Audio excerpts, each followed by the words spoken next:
Inilabas na ng MMDA ang CCTV footage ng pagdaan ng puting SUV na may plakang 7 sa EDSA busway noong November 3. Nilinaw ni MMDA Chairman Romando Artes na hindi nila itinago ang kopya ng CCTV. Sa katunayan, ibinigay raw agad nila ang kopya sa mga humiling nito bilang pagtugon sa pangangailangan na maimbestigahan agad ang insidente.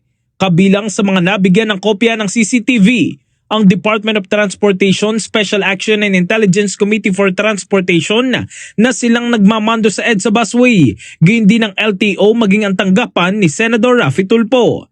Kasabay nito, nilinaw rin ni Artes na matagal na silang walang tauhan sa busway noon pang June 30 at ipinasa na sa DOTR SAIC, LTFRB at Philippine Coast Guard ang pamamahala ng EDSA busway. Kasi nagkakadoble-doble kami kasi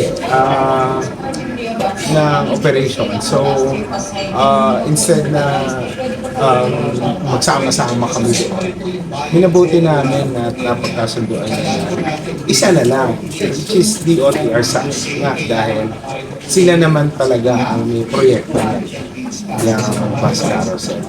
Paliwanag niya, ang pag-alis ng MMDA ng mga tauhan sa EDSA busway ay dulot ng pangangailangan magdagdag ng mga tauhan sa mga lugar na naaapektuhan ng mga rerouting dulot ng rehabilitasyon ng mga flyover at tulay sa kahabaan ng EDSA. Tiniyak naman ni Artes na patuloy na tutugon ng MMDA sa kanilang mandato upang mapabuti ang pamamahala sa trapiko at transportasyon sa Metro Manila.